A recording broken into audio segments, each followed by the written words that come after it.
God, Father, Son, and Spirit, three persons in one God, live united. ፍኖተ ካቶሊክ በፍኖተ ካቶሊክ መረጃዎች፣ ዜናዎች እንዲሁም ትምህርቶችን ዘውትር ቅዳሜ በየሳምንቱ ወደ እናንተ ይደርሳል። Different ways God is reaching out to you, calling you, inviting you to know his son Jesus Christ through the scriptures, perhaps through a friend or a relative or grandparent. በፍኖተ ካቶሊክ ላይቭ የተሰሩ መዝሙሮችን መንአልበሱ ኃይልን አግኝተናል እንዲሁም ሳምንቱን በታሪክ ይቅኛሉ። በረከት ሞልቶናል ዛሬም ያረካው ከወንጌሉ ይፈልቃል ስበኩ ይህን ቃል።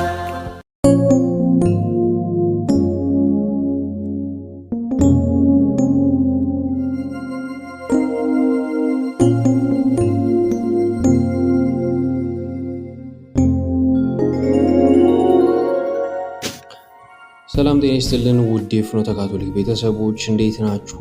ሳምንቱ እንዴት ነበር? የፍኖተ ካቶሊክ ነው። ጥቅምት 15 2018 ለተቀዳሜ ወደ እናንተ ፍኖተ ካቶሊክ ሊደርስ ጅማሮችን አድርገናል።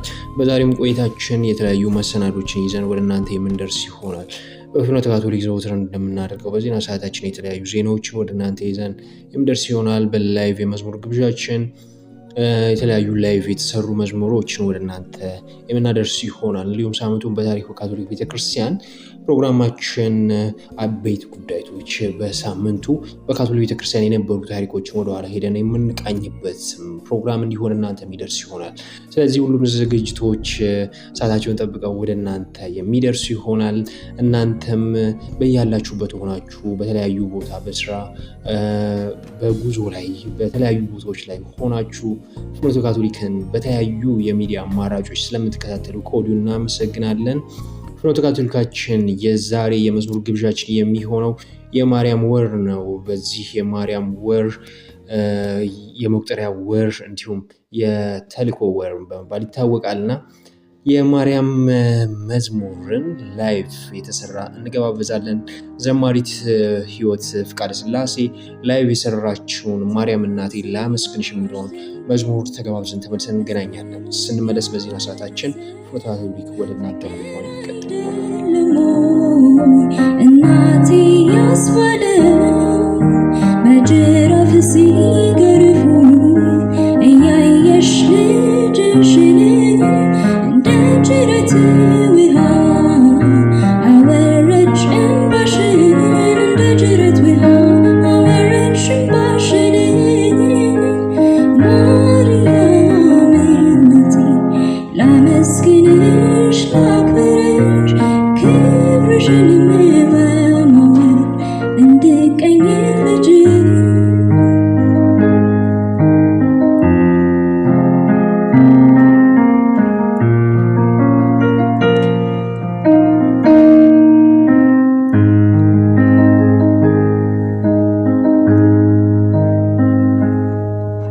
ከቅዱስ ማዕፀንሽ መድን ያደረብሽ የጽድቅን ፈርሰት በእጅሽ ትከፍቻለሽ ለተከፋ አጽናኝ ላላመነ እምነት የንጉሱ እናት አንቺ ነሽ በእውነት የንጉሱ እናት አንቺ ነሽ በእውነት ማርያም እናቴ ላመስግንሽ ላክብርሽ ክብርሽን በማወቅ እንድቀኝ ልጅ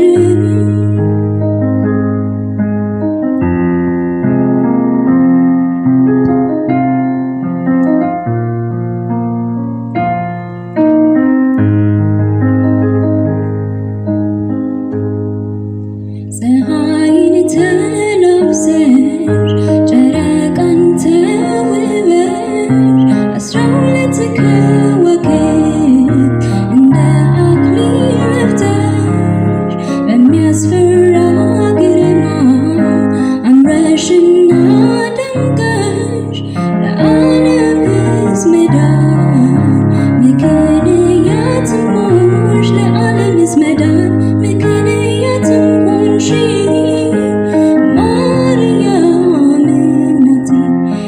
ላመስግንሽ ላክብርሽ ክብርሽንም በማወድ እንድቀኝልሽ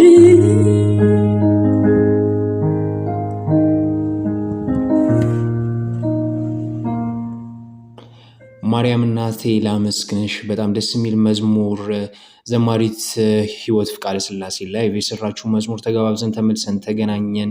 አሁን ከመሸጋገሪያ መልእክት በኋላ ስንመለስ ፍኖተ ካቶሊክ በዜና ሰዓት ወደ እናንተ ቆይታውን የምትቀጥል ይሆናል።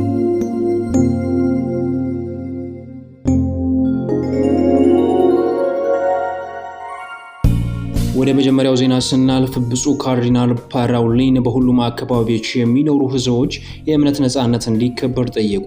የቅዱስ መንበር ዋና ጸሐፊ ብፁዕ ካርዲናል ፔትሮ ፓራውሊን በመከራ ውስጥ የምትገኝ ቤተክርስቲያን እርዳታን የሚለግስ ጳጳሳዊ ፋውንዴሽን የሃይማኖት ነጻነትን በማስመልከት በቫቲካን ያወጣውን የ2025 ዓ.ም እንደ አውሮፓውያን አቆጣጠር ሪፖርት ተመልክቷል። ብፁዕ ካርዲናል ፔትሮ ፓራውሊን ማክሰኞ ጥቅምት 11 2018 በቫቲካን የቀረበው የ2025 ዓ.ም እንደ አውሮፓውያን አቆጣጠር የሃይማኖት ነጻነት ሪፖርት መሰረት በማድረግ ባደረጉት የመክፈቻ ንግግር የሃይማኖት ነጻነት የሰው ልጅን መሰረታዊ ገጽታ ነው ሲሉ ተናግረዋል። እግዚአብሔር ለሰው ልጆች የሰጠውን ነጻነት በግል በማህበረሰብ ወይም በመንግስት መረገጥ የለበትም ያሉት ብፁዕ ካርዲናል ፔትሮ ፓራውሊን በየትኛውም አካባቢ የሚገኙ ህዝቦች በእምነታቸው ላይ ከሚደርሰው ማንኛውም ጫና ነጻ በመሆን ይገባቸዋል ብለዋል። ይህም ከሰው ማህበራዊ ጫና ሆነ ከመንግስት አስገዳጅ ትዕዛዝ ነጻ ሊሆኑ ይገባል ብለዋል። ብፁዕ ካርዲናል ፔትሮ አክለውም ነጻነት የውሸት ማራገጫ ወይም በግልልሽነት ስህተት ለመቀበል የተፈቀደ ማለፊያ አይደለም ብለዋል። ይልቁንም እውነትን በትጋት እንድንከተል የቀረበ ግብዣ በመሆኑ ሁሉም ሰው ለሞራል ተጠያቂነት የጠራ ነው ሲሉ አስረድተዋል። የቅዱስ መንበር ዋና ጸሐፊ ብፁዕ ካርዲናል ፔትሮ ፓራውሊን ዘንድሮ 25ኛ ዓመቱን ያከበረው ሪፖርትን በማስመልከት እንደገለጹት ከዓለም ህዝቦች ሁሉ ወደ 2/3 የሚጠጋው ከባድ የሃይማኖት ነጻነት የሚሰጥባቸው ሀገሮች ውስጥ እንደሚኖሩ ማለትም ወደ 5 ቢሊዮን የሚጠጉ 100 ሚሊዮን የሚጠጉ ሰዎች እንደሚጎዱ አስረድተዋል። የ2025 እንደ አውሮፓውያን አቆጣጠር ሪፖርት ከተመሰረተ ጊዜ ጀምሮ በጥልቅነቱ የላቀ ነው በማለት የተናገሩት ብፁዕነታቸው በመቀጠልም ይህንን ክስተት በተመለከተ ጠቃሚ የመረጃ እና የትንተና ምንጭ መሆኑን ገልጸዋል። ብፁዕ ካርዲናል ፔትሮ ይህንን ዘገባ አስፈላጊነቱና ሰላም ማህበረሰቦችን ለመገንባት የሃይማኖት ነጻነት እንደሚያስፈልግ በማመላከት በቅርቡ ርዕሰ ሊቃነ ጳጳሳት ሊዮ 14ኛ በመከራ ውስጥ ለምትገኝ ቤተክርስቲያን እርዳታ የሚለግስ ጳጳሳዊ ፋውንዴሽን ልዑክን ያደረጉበትን ንግግር ጠቅሰዋል። ርዕሰ ሊቃነ ጳጳሳት ሊዮ በንግግራቸው እንዳብራሩት ይህ ምንጭ ድምፅ ለሌላቸው ድምፅ የሚሰጥ የብዙዎችን ስውር ስቃይ የሚገልጥ ኃይል መሳሪያ ነው ማለታቸውን ብፁዕ ካርዲናል ፔትሮ ተናግረዋል።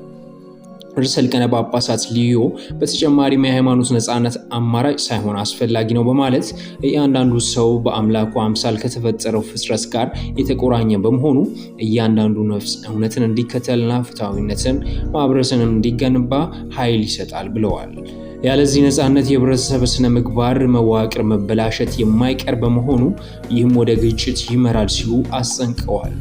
ካቶሊካዊት ቤተክርስቲያን ለሃይማኖት ነጻነት የምትሰጠውን ጥበቃ የሚያጠናክር በመሆኑ በማንኛውም አገር ህጋዊና ተቋማዊ ህይወትን ውስጥ በመታወቅ እንዳለበትን አሳስበዋል። ብፁዕ ካርዲናል ፔትሮ የርዕሰ ሊቃነ ጳጳሳት ሊዮ ቃልን በመጥቀስ እንደተናገሩት የሃይማኖት ነጻነት ረቂቅ ሆኖ በመቆየት እንደማይችል ነገር ግን በግለሰቦችና በማህበረሰቦች የየዕለት ተዕለት ህይወት ውስጥ መተዳደርን መጠበቅና መስፋፋት አለበት ብለዋል። ብፁዕ ካርዲናል ፔትሮ በንግግራቸውም የሃይማኖት ነጻነት ለዓለማችን ያለውን ጠቀሜታ የሚያሳዩ 2 አስፈላጊ ሰነዶችን በማስታወስ የመጀመሪያው የሰው ልጅ ክብር በሚል ርዕስ ሁለተኛ ቫቲካን ጉባኤ ይፋ ያደረገው ሐዋርያዊ ሰነድ ሲሆን የታተመውም 60ኛ ዓመትን ዘንድሮ እንደሚያከብር ታውቋል።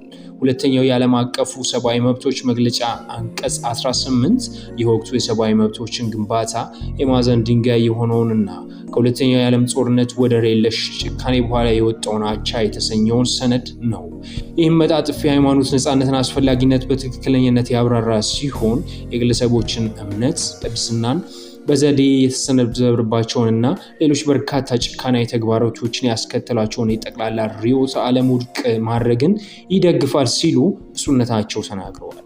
የሃይማኖት ነፃነት ጊዜያዊ መብት ሳይሆን የማይገሰግስ መብት በመሆኑ የሰውን አቅም በሙሉ ወደ እውን ለማድረግ የግድ አስፈላጊ ነው ሲሉም አጽንኦት ሰጥተዋል።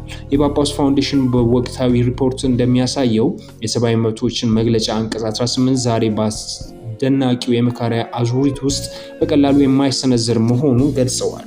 ብፁዕ ካርዲናል ፔትሮ የሰው ልጅ ክብር ሐዋርያዊ ሰነድን በማህበረሰባዊና እውነትን ከማስገደድ ይልቅ ድልድይ እንዲሰሩ የሚያበረታታ ኃላፊነትን የሚሰማው የነፃነት መንገድን ይገነባል ብለዋል። ይህ ራዕይ ከዚህ ጊዜ ጀምሮ የካቶሊክ እምነት ተከታዮች እንደ የተባበሩት መንግስታት ባለው ዓለም አቀፍ ድርጅት ውስጥ እንዲሳተፉና በሃይማኖታዊ ሰነድ ላይ የሚደረጉ እንቅስቃሴዎችን የሚያበረታታ በመሆኑ ገልጸዋል። በትክክል ከተያዙት የነፃነት መብት ብቻ ሳይሆን የእውነት መንገድና ከእግዚአብሔር ጋር ጉርብትናና የጋራ ያለ ግንኙነት መሆኑን ለማስታወስ ያገለግላል ብለዋል። የሰው ልጅ ክብር ሐዋርያዊ ሰነድ በማዕከላዊ መልእክት ግለሰብና ማህበረሰባዊ በሃይማኖታዊ ጉዳዮች ላይ የማህበረሰብና የሲቪል ነፃነት መብት ነው ብለዋል። እምነት መለኮታዊ ግብዣ የሚሰጥ ነፃ ምላሽ እንጂ ተገዶ የሚደረግ መሆን የለበትም ሲሉ የተናገሩት ብፁዕ ካርዲናል ፔትሮ ምክንያቱም በእግዚአብሔር አምሳል ለተፈጠረ የሰው ልጅ ሁሉ የተፈጥሮ ክብር እውቅናን ከመስጠት የመነጨ ነው ብለዋል። ሪበርቱን በብርቱነት እንደገለጸው እውነት በራሱ እውነትን ካልሆነ በቀር ሊጫን አይቻልም ሲሉ ተናግረዋል።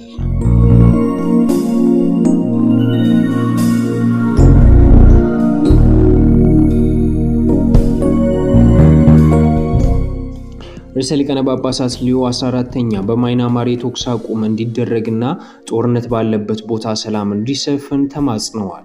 ርዕሰ ሊቃነ ጳጳሳት ሊዮ 14ኛ በዓለም የተልእኮ ቀን ሰንበት ላይ በቅዱስ ጴጥሮስ አደባባይ ባደረጉት መስዋዕተ ቅዳሴ በዓለም ላይ ሰላም ይሰፍን ዘንድ ጸሎት አቅርበዋል። ርዕሰ ሊቃነ ጳጳስ ሊዮ 14ኛ አፋጣኝና ውጤታማ የሆነ የተኩስ አቁም እንዲደረግ ልባዊ ጥሬን አድሳለሁ ያሉት ርዕሰ ሊቃነ ጳጳሳት ሊዮ 14ኛ የጦር መሳሪያዎቹን ሁሉን አቀፍና ገንቢ በሆነ ውይይት ለሰላም ቦታ ይልቀቁ ሲሉ ተናግረዋል። ከዚህም የርዕሰ ሊቃነ ጳጳሳት ሊዮ ለቅድስት ሀገር ዩክሬንና ሌሎች በጦርነት ለተጎዱ አካባቢዎች ሰላም ይሰፍን ዘንድ ጸሎት ያደረጉ ሲሆን እግዚአብሔር ለሁሉም መሪዎች ፍትሐዊና ዘለቃዊ ሰላም ለማምጣት ጥበብንና ጽናትን ይስጣቸው ሲሉ ተማጽነዋል። ርዕሰ ሊቃነ ጳጳሳት ሊዮ የመልአከ ሰላም ጸሎትን ከማድረጋቸው በፊት ባደረጉት ንግግር በዓለም ተልእኮ ለተሰንበት ክርስቲያኖች የቤተክርስቲያኗን ሚስዮናዊ ተፈጥሮ እንዲቀበሉ ጋብዘዋል። ቤተክርስቲያኗ ሙሉ በሙሉ ሚስዮናዊ ናት። ነገር ግን በተለይ ሁሉን ነገር ትታ ወንጌልን ለማያውቁት ለተጎዱት አዳዲስ ወንድና ሴትን ቅዱሳንን ለማወጅ እንጸልያለን። በአሕዛብ መካከል የተስፋ ሚሰዋያን ናቸው። ጌታ ይባርካቸው ካሉ በኋላ ቅዱስነታቸው ሳምንታዊ መልእክታቸውን አጠናቀዋል።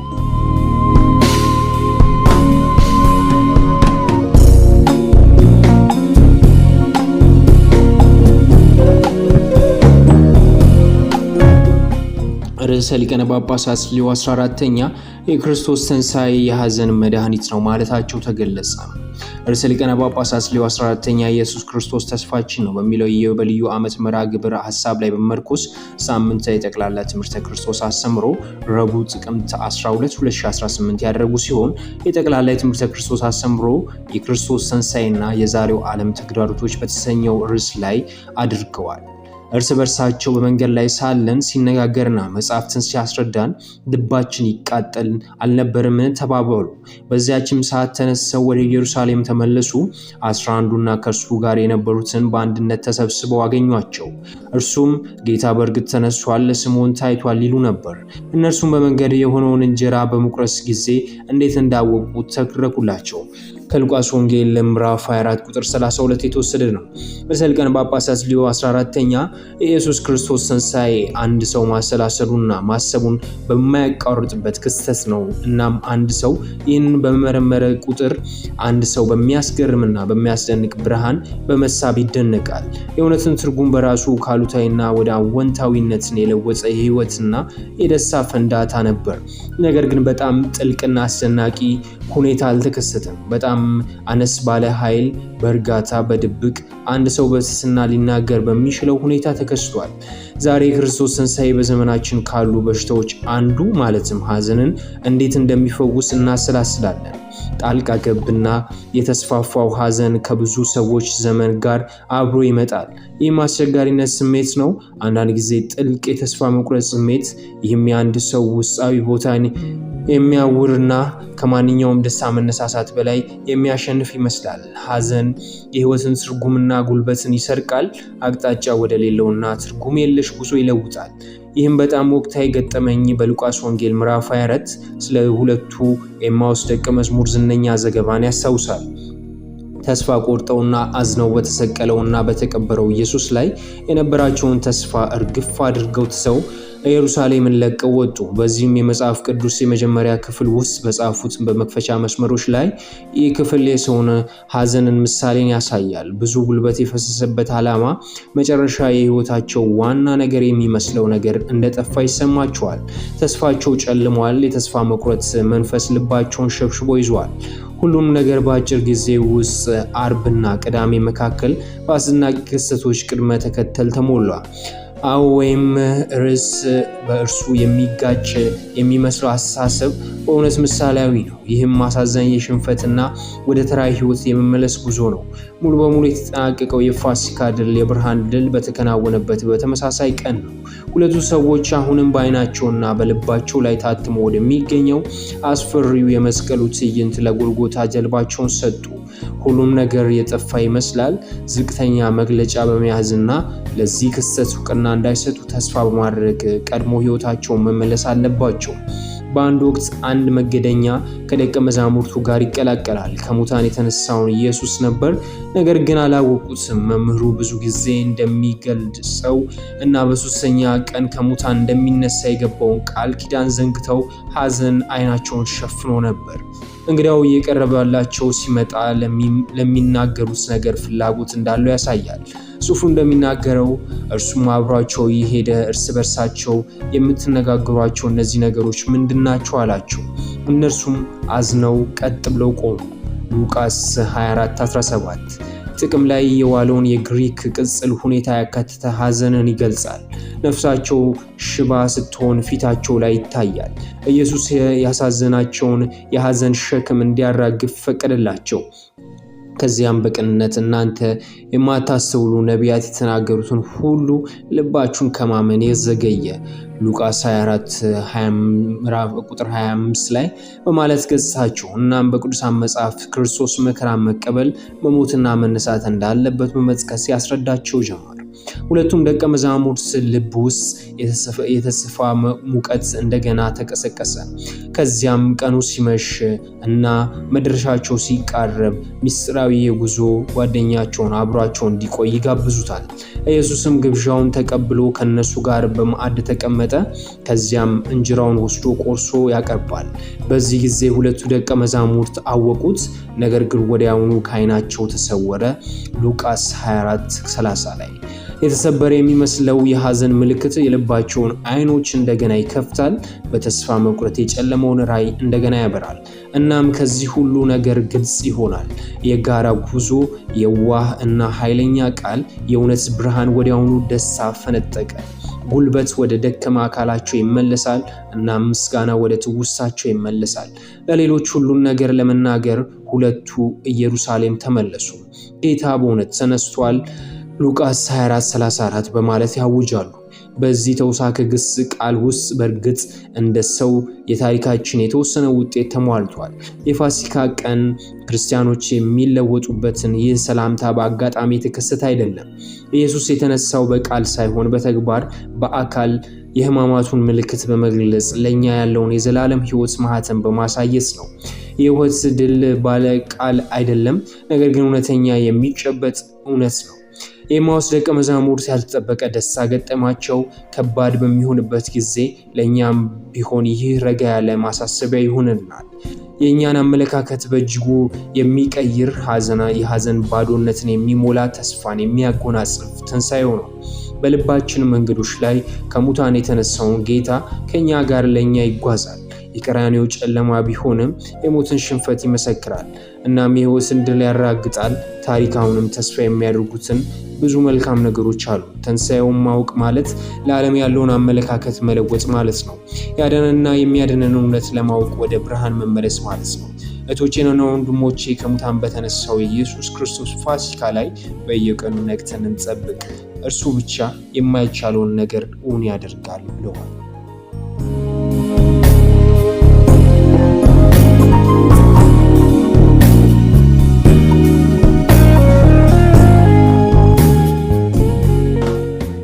ከዜና ሰዓታችን በኋላ ተመልሰን ተገናኝተናል። ፍኖተ ካቶሊክ ላይ ነው የምትገኙት። አሁን ደግሞ ሳምንቱን በታሪክ በካቶሊክ ቤተክርስቲያን ፕሮግራማችን እናልፋለን። ለዛሬው የምንመለከተው በያዝነው ሳምንት የቅዱስ ዳግማዊ ጆን ፖልን ክብረ በዓል አከበርን። በዘመናዊቷ ቤተክርስቲያን በጣም ትልቅ ስራ ከሰሩት ርዕሰ ሊቃነ ጳጳስ መካከል ናቸው። በስፋት በሁለተኛ ቫቲካን ላይ የተሳተፉት እንዲሁም ቤተክርስቲያን በተለያዩ መንገድ ክፍት እንድትሆን ለሕዝበ ክርስቲያን ይበልጥ የቀረበች እንድትሆን ቤተክርስቲያን ልዑክ እንድትሆን ያስቻሉ ርዕሰ ሊቃነ ጳጳስ ናቸው። በነገራችን ላይ ከ413 አካባቢ በኋላ ለመጀመሪያ በቫቲካን በርዕሰ ሊቃነ ጳጳስነት ከጣሊያን ተወላጅ ወይም ከጣሊያን ዜግነት ውጪ ሌላ የሆኑ ናቸው። ምክንያቱም እሳቸው ፖሊሽ ናቸው፣ ፖላንዳዊ ናቸው። እሳቸው ሲወለዱ እንግዲህ በጣም ከባድ በሆነ ሁኔታ ውስጥ ነበር። ምክንያቱም የናዚ ወረራ ነበር በፖሊሽ አካባቢ እሳቸው በሚኖሩበት አካባቢ። በኋላ ላይም እንግዲህ በ20 ዓመታቸው አካባቢ እናታቸውን፣ አባታቸውን፣ ወንድማቸውን በሞት አጥተዋል። የነበራቸው ከባድ ችግር ገጥሟቸው ነበር። ምክንያቱም ይህ ቀላል አልነበረም። በተለይ ይሄ የሰላም እጦት ምን እንደነበር ጠንቅቀው የሚያውቁ ናቸው። ምክንያቱም ጭቆና የነበረው ነገር በወቅቱ እሳቸው በጣም ይመለከቱት ነበር እና በዛ ውስጥ ተፈትነው ያደጉ ናቸው። በኋላ በጥሪ ህይወታቸው እንግዲህ የክራከው በክህነት ህይወታቸው ከተቀበሉ በኋላ የሚስጥረ ክህነትን ከተቀበሉ በኋላ በክራካውም እንዲሁ የክራካው ጳጳስ ነበሩ። በኋላም እንግዲህ በካርዲናል ማዕረግ በኋላም እንግዲህ በርዕሰ ሊቃነ ጳጳስነት ከመጡ በኋላ ምክንያቱም እሳቸው ሲመጡ በነገራችን ላይ ከእሳቸው በፊት የነበሩት ርዕሰ ሊቃነ ጳጳሳት ዮሐንስ ጳውሎስ የመጀመሪያ በጣም በካቶሊክ ቤተክርስቲያን አጭር ጊዜ የቆዩ ናቸው። ምክንያቱም 33 ቀን ብቻ ያክል ነበር በርዕሰ ሊቃነ ጳጳስነት መንበራቸው የቆዩት። ያ ማለት ወር ከ3 ቀን፣ 1 ወር ከ3 ቀን። በኋላ እንግዲህ እሳቸው ሲመጡ እኔማ ሌላ ስምም አልፈልግም፣ ስለዚህ የእሳቸውን ስም ነው የወሰዱት። ርዕሰ ሊቃነ ጳጳስ ሁለተኛ ርዕሰ ሊቃነ ጳጳስ ዮሐንስ ጳውሎስ ሁለተኛ ወይም ዳግማዊ ጆን ፖል እንግዲህ በኋላ ላይ እንግዲህ ቀደም ሲል የሰከንድ ቫቲካንንም ያስጀመሩት እሳቸው ናቸው። በሃይማኖቶች መካከል የአንድነት ጸሎት ያስጀመሩት የመጀመሪያው ርዕሰ ሊቃነ ጳጳስ ናቸው። የዓለም የወጣቶችን ቀን ያስጀመሩትም እሳቸው ናቸው። በጣም ብዙ ነገሮችን በቤተክርስቲያን ያስጀመሩት ናቸው። ቤተክርስቲያን እንደ ቤተሰብ እንዲሆን ያስቻሉት ናቸው። ነገራችን ላይ እሳቸው ንግግር በዓለም ተደማጭነት አላቸው። በተለያዩ መንግስታት የነበሩ ጭቆናዎችን የነበሩትን አላስፈላጊ የሰላም እጦትን የሚያመጡት መንግስታትን በይፋ ይናገሩ ነበር። በተለያዩ አጋጣሚዎች፣ መድረኮች ይህን ያደርጉ ነበር እና ተሰሚነትም ነበራቸው። በዓለም በጣም ተወዳጁ የህዝብ ጳጳስ ይባላሉ እና በጣም ትልቅ አባት ነበሩ። እስካሁን ድረስ እንግዲህ የፖላንድ ማህበረሰብ ስለሳቸው አውርቶ አይጠግብም እና በካቶሊክ ቤተክርስቲያን ካለፉት የ60 አካባቢ ዓመታት ወዲህ ባሉት ህዝበ ክርስቲያን በጣም ተወዳጁ ርዕሰ ሊቃነ ጳጳስም ጭምር ናቸው በወጣቱ ዘንድ። ምክንያቱም የዓለም የወጣቶችን ቀን በተለያዩ ሀገራት እንዲደረግ በማድረግ የወጣቱን መንፈሳዊነትን በማነቃቃት የተሳካላቸው ርዕሰ ሊቃነ ጳጳስ ነበሩ። እሳቸው እንግዲህ ከ113 በላይ ሀገራትን በመሄድ በጣም ብዙ ጉዞ ያደረጉ ርዕሰ ሊቃነ ጳጳስ ናቸው እና በያዝነው ሳምንት የእሳቸውን በዓል አክብረናል። እኔም በግሌ በጣም የምወዳቸው ርዕሰ ሊቃነ ጳጳስ ናቸው እና ቅዱስ ዮሐንስ ጳውሎስ ዳግማዊ ሆይ ለምንልን፣ በዓለማችን ላለው ነገር ሰላምን አሰጠን በማለት እንለምናለን። የዛሬ የፍኖተ ካቶሊክ ሳምንቱን በታሪክ በካቶሊክ ቤተክርስቲያን ፕሮግራማችን ይህን ይመስል ነበር። ከመሻገር መጥቶ በኋላ ተመልሰን እንገናኛለን።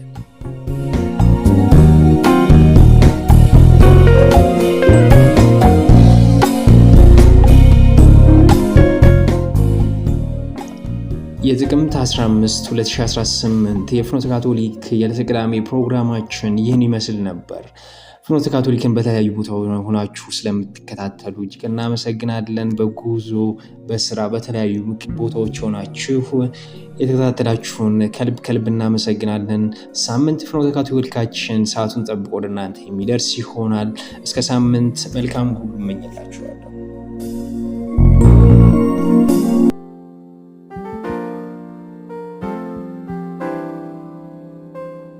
God, Father, Son, and Spirit, three persons in one God, live united. ፍኖተ ካቶሊክ በፍኖተ ካቶሊክ መረጃዎች፣ ዜናዎች እንዲሁም ትምህርቶችን ዘውትር ቅዳሜ በየሳምንቱ ወደ እናንተ ይደርሳል። Different ways, God is reaching out to you, calling you, inviting you to know His Son Jesus Christ through the Scriptures, perhaps through a friend or a relative or grandparent. በፍኖተ ካቶሊክ ላይቭ የተሰሩ መዝሙሮችን መንአልበሱ ኃይልን አግኝተናል፣ እንዲሁም ሳምንቱን በታሪክ ይቅኛሉ። በረከት ሞልቶናል።